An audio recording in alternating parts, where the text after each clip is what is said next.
Oh, hello. I'm back, and I'm here to ask the question. I love Kill Team, so will I love Warcry? So today is the day that the Warcry pre-orders have gone live, 2-week pre-order window, and I'm obviously not a big, splendid channel that gets free copies of stuff to talk about. But nevertheless, I would like to talk about Warcry because I'm considering putting my pre-order in, and I want to go through my thought process, and maybe it'll benefit you as well. Why cry? So if you're here on my channel, probably you're a big fan of Kill Team. I love Kill Team to pieces. It's probably the best game from a nuts and bolts perspective that Games Workshop ever made. But I also, as you will have seen if you're one of the few people on my Instagram or Twitter, if not, the links are down in the description, so check those out. That I love the undead in Age of Sigmar. I absolutely love the undead in Age of Sigmar. I don't particularly like massed big battle games anymore. I know I've been doing some Heresy stuff on the channel. I also really love Heresy. I don't quite know what we're going to do when we get to the size where that has to take up a lot of space. But a small Kill Team size game where I can nevertheless play with skeletons is something that I really want to enjoy. Just for the variety. I'm not thinking it will dethrone Kill Team as my kind of main game, the game that I think about competitively, the game that I really want to win with. But it gives me an excuse to do a little bit of hobby and to control armies of the undead on a table, which is something that I'd really enjoy. So I really want to like Warcry, but I don't think I like this box. I don't like any of the plastic in the box. And friends, when you buy something from Games Workshop, the aesthetic value of the model, that's the thing that holds value, right? So rules change. To an extent, lore changes is mutable. The thing that you have is the aesthetic piece of plastic in your hand. And I know some people are very rules driven and they have bought things that they don't particularly like because they are powerful in a game. But for me, I find it hard to pull the trigger on something if I don't fundamentally like the plastic in the box. Now, this is not me bashing Games Workshop, and this is not me saying that these models are bad. They are not bad miniatures, they are fantastic miniatures. I just happen not to like bestial, beastie beast things from Beast Town, okay? It's not my thing. My aesthetic, I've never liked Beastmen is the obvious one. Orcs or orcs, I guess, in either setting. I'm not even that. I quite like dwarves with Viking hats and beer. That's cool. Fire Slayers. Okay, so for me, the kind of raw power nature aesthetic of these is not to my tastes, and I'm neither here nor there on the terrain. It's got that kind of swampy aesthetic to me. It reminds me of a lot of the Malifaux stuff that they had. One of their big, I mean, they had every setting going in that game, but one of the sort of things they had was the Bayou and the swampy stuff. It reminds me of that. It's fine. It's just not. It's not a set that I would pick up. It's not something that sings to me and goes, "Oh yes, you'll enjoy building and painting this." So rush out and get it. So there's my problem. I don't like the plastic. But the rules look good. I've watched Glass has done a review, and Ash Barker Gorilla Miniature Games has done a review. So we know now what the rules are, right? Because people have gone through the core book. So I like the look of that. It's got different tokens and different cards. I did manage to trick down not one person. It took me ages to find it on a smaller channel. Somebody that actually went through the cards on camera. One of these guys with an early copy actually went through and showed the cards. And I was able to work out the cards are different. Now, for those of you that have never played Warcry, I have all the Warcry first edition stuff. I wasn't a big fan of it for a couple of very particular reasons, which, even though they've not changed much in the rules, I'm kind of living in hope that these two things are sort of changed. One is that the imbalance between the different units. And what I mean by that, more than anything else, is I distinctly remember setting up a game and it was my undead, because I love undead, and Mrs. Tail to Impulse had the Stormcast with the birds, and the birds just fly around and do all the objective, and my undead just kind of stood in the middle of the table going, we're some undead, we can't move that fast, and it was totally pointless. And we played against Zimbad, and Zimbad had some goblins, and the same thing, just because the goblins were so quick.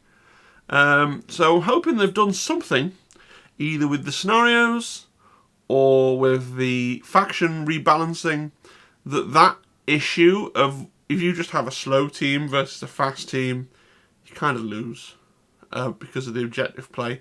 That was my experience.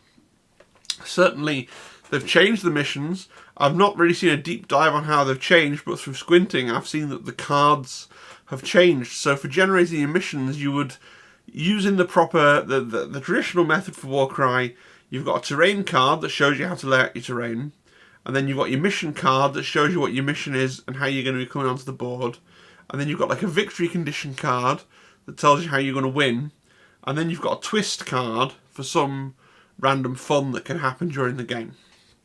And you deal those out to build your mission, and they're quite proud of the fact in the first edition of Warcry that meant that there was some unfeasible number of possible missions. You'd never play the same mission twice. Unfortunately, a lot of the missions it spat out were just really, really unbalanced, especially if one of you was playing a slow warband. I always felt Warcry was more balanced with the Chaos warbands, right? Because they were all kind of naked human men doing things. They were all kind of much of a muchness, and therefore it was balanced. Once you added in the compendium stuff, it got really swingy. But the compendium stuff's what makes it fun, man. I want to play cool skeletons. I don't want to play some Chaos Pajama guy. That's me. If you love Chaos Pajama guys, more power to you. I want to play with some skeletons. I desperately don't want them to be uber brokenly dominant and ridiculous. I just want to be able to have a decent run at winning the game. So that's kind of what I'm hoping for, and I don't know for sure, but the new rules look like they have room for those problems to have been fixed. So I'm reasonably hopeful. This card thing is weird. So I'm going to go through a few things with you. Bear with me. I'm going to get my laser pointer here. So you don't need the cards, right? So all that stuff I described out with the cards, So this is from, again, these are screen grabs that are from YouTube, from people that have the stuff already. Apologies. Alternative terrain rules. If players do not have a set of battle plan cards to use, or wish to use different terrain features from their collection, the following rules may be used to set up the battlefield terrain instead. One of the players sets up the terrain features on the battlefield in any arrangement they desire. There must be at least 2 terrain features in each quarter of the battlefield. Terrain is set up before any other battle plan cards are drawn. So you can just put the terrain, like, it's right there in the book. You're quite happy to just put the terrain down on the table without cards. And likewise, if you play in the matched play setting, the matched play section of the book, matched play focuses on creating a fair and level playing field, giving players the eligible for their tactical acumen. There are many reasons why a player may fight a match play battle. For example, they might want to have a grudge match with a regular game buddy to determine who's the better player, or perhaps they want the fights to prove their skill against multiple opponents in a tournament. There are 2 ways to set up a match play battle. The first is to use only one battle plan cards or results on the battle plan generated with the match play rune mark. The second is to use a preset battle plan called a pitched battle. You can find 6 battle plans in this section. At the end of the section, you'll find guidelines for running a tournament of your own following these rules. So what that means, so I am squinting because I've got this tiny little screen grab. What that means is some of the cards, and it was the same Warcry first edition, had a symbol on to say they're supposed to be more balanced. And previously, when I've said my complaints about Warcry to people. I said, oh, just use the balanced cards. Just take out all the ones without that little symbol and just use those cards. Possible, but maybe I'm just going to use this system. These 6 missions. Now, I know people are going to say, that takes a lot of the fun out of it. You don't want to be a match-play try-hard player, especially not with Warcry. It's all about the narrative. It's all about campaign play. But look what this next section here is. Using these rules in a Warcry campaign, the rules in this section work just as well as part of a campaign, and players are encouraged to use them if they both prefer the style of play to standard battles. I mean, I think I am one of those people that would prefer this style of play, so maybe I don't need the cards at all. Go on to look at the match play room mark, that's fine. Match battle plans. Another way to approach it is set battle plan. Use the match battle plan. In this scenario, you find 6 match battle plans. The battle plans each have fixed deployment maps and victory conditions that work especially well together. Each is designed to test your warbands in a different way, with equal focus on treasure grabbing, objective scoring, and manoeuvring. In addition, the positions of objectives and treasure tokens are fixed, as shown in the deployment maps. To set up a battle using the match battle plans, follow the following steps.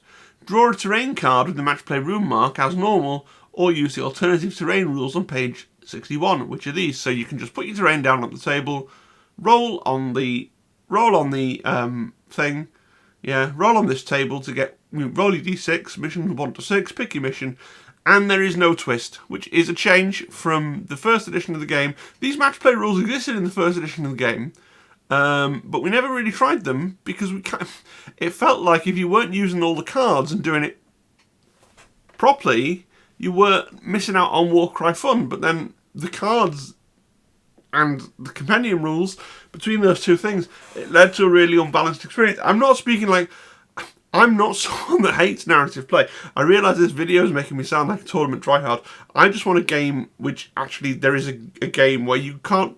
You sometimes with Warcry version 1, you could look at the 2 teams and you could look at the cards that you'd drawn and you'd just go, well, he's going to win.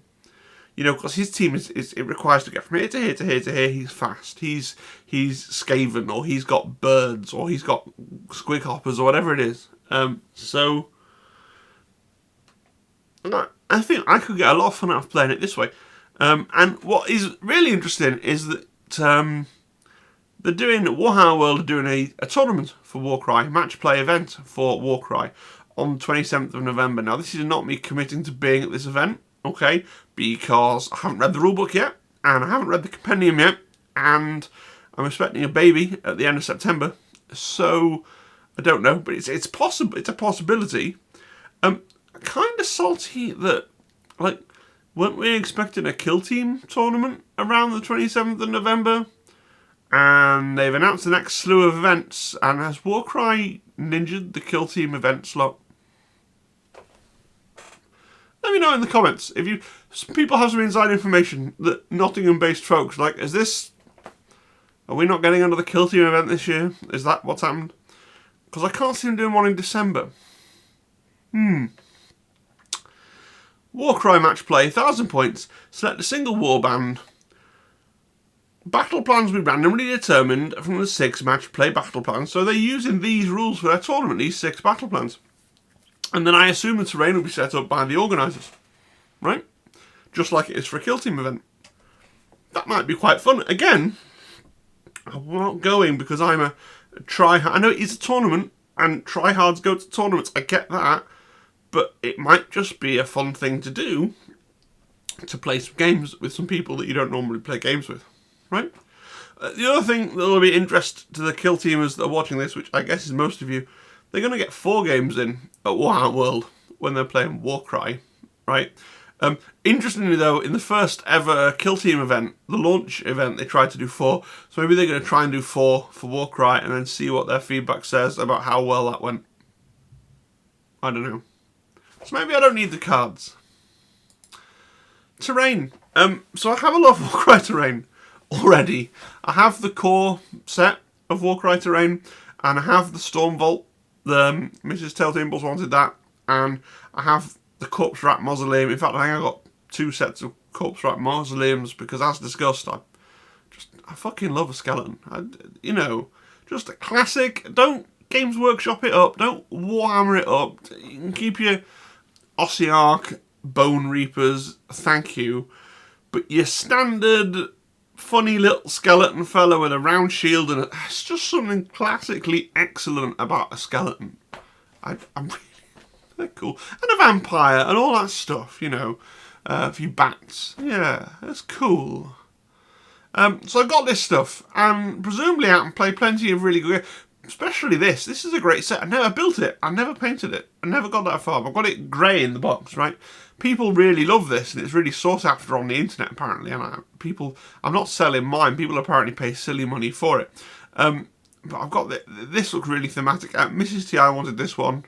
I'm not a big fan of it, but we've got it as well. So, do I then need the new stuff? Obviously I don't, right? I've written no, I don't need it. I know that I don't need it. The point of this slide, though, is to say, again, going back to Kill Team, I don't like beasts, right? And that includes in 40k, Tyranids, Orcs, not my cup of tea. So when I first got Octarius, which I got because wanted the rules, wanted the cards, wanted the Krieg, so it wasn't a thing of hating all the plastic, didn't want the Orcs, but organised to trade with Zimbad for a second set of the Krieg. I wasn't originally going to paint the Octarius. For a hot minute, I was going to sell the Octarius to Zimbad so he could have two sets, because he loves an Orc, right? Same as I love a skeleton, he loves an Orc, that's just the way it is. But, as those of you will know, who know me, who've played against me, who've seen the battle reports on the channel, now play nearly every game of Kill Team on my painted Octarius. And why? It's not because I love Orcs, but it's just so functional. It's so functional for the rules. It's so clear that the game was play-tested on this terrain. And it makes the game such a joyous experience when you're playing on the Octarius stuff.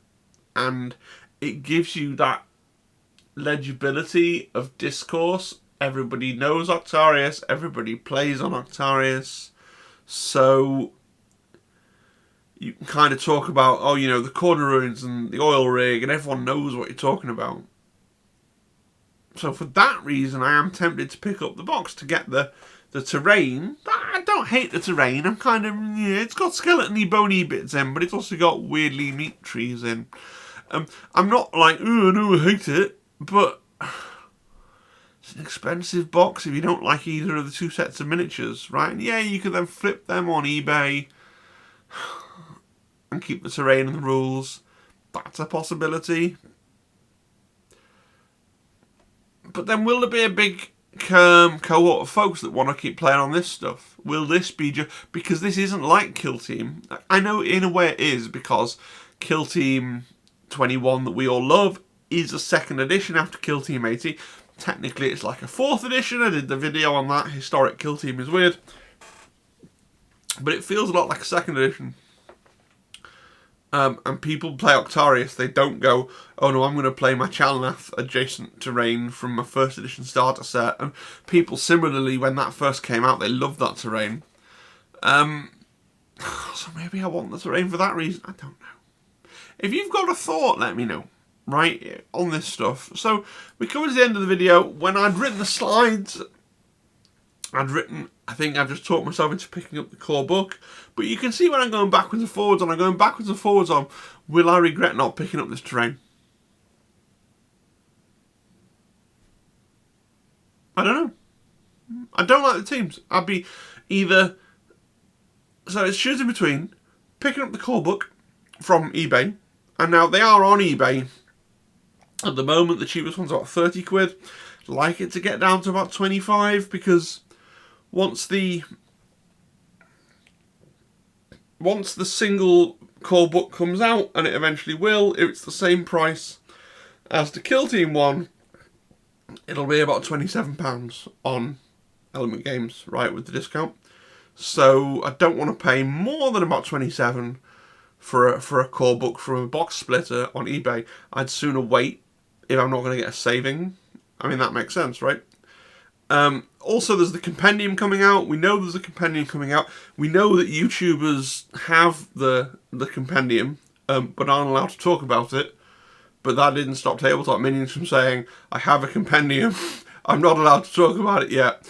let me tell you 2 or 3 things about the compendium at the end of his video, which I don't care, I'm not the man, but that happened. So we know there's a compendium, and we know it's out relatively soon, because all the people who get stuff from Games Workshop to review have their compendium, but it's got a later embargo date on it, which is exactly the same thing they did when Kill Team came out, right? They shipped the compendium out alongside Octarius, and it was first week all about Octarius, and then in the second week they were allowed to talk about the compendium. So I'm hypothesizing. I'm not a content creator. I am a content creator, but I'm not a content creator in the content creator program with Games Workshop, so I don't know these things. I'm assuming, though, next Saturday we might start to see, oh look, here's a video and here's the compendium, and then we can see how cool skeletons are going to be. But they've also said that they're going to give away the data sheets for those guys for free. Are they just giving away all of the compendium for free, or is it going to be like, we're going to put the data sheets for free online, and then like the reactions are in the book? But you could technically play with the data sheets and the core reactions, you know, without buying the compendium. So that that decision, and if you missed that, it was on Warcom. That idea that they're going to give away the stats for the old stuff for free in a PDF seems to have come really late. I don't know what's going on with this Warcry release. There's some weirdness to it. I think Games Workshop's slightly worried about it not.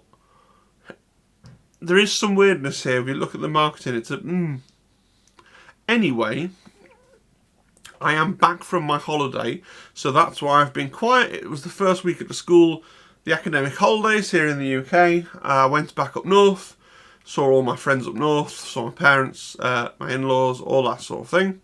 And I'm back down here in deepest Essex, is what it is. So I did play a lot of Kill Team while I was up. I played 5 games of Kill Team, and I'm going to say was it 5 games of Kill Team? AdMech, Chaos Legionaries, Phobos, yeah, and Warp Coven twice. Played 5 games of Kill Team. I definitely won 4 of them. Whether I won the 5th one depends on whether you count the 2 points either way for painted. So the guy I was playing against, his Warp Coven, were not painted. So he was ahead by 1. And then if you add on the 2 VP for painted, then I was ahead by 1. Right. But the thing is, I won all those 4/5 games with novitiates, which maybe I've cracked novitiates. So I'm going to do a video on those at some point. I've got about 3 different Kill Team videos I want to make, and obviously the next Forest Heresy video, so all these things. There is more stuff coming to the channel, and we are going to return to being a Kill Team channel. I'll stop talking about random things and have no one watch the videos. But if you're still watching this part of the video, that must mean that you really like me. So the best thing that you can do, if you are going to buy this Warcry box, buy it from Element Games using my link down below. That is the only way that this channel is monetized at the moment at all, so feel free to not watch adverts or whatever else, because I'm not getting anything off those yet until we get to 1,000 subscribers. I get nothing from YouTube, nothing from anywhere. The only little bit of income I get from doing this is from Element Games. It really has helped out, actually, justify a couple of luxury purchases over the last couple of weeks. That's really good. Thank you for that. Yeah, and if you've unaccountably watched right till the end of the video and not subscribed, then please do subscribe, because that really helps as well. Alright guys, thank you. You have a great rest of your day, whatever it is that you are doing, and do let me know in the comments what your feelings are about Warcry. Cheery bye.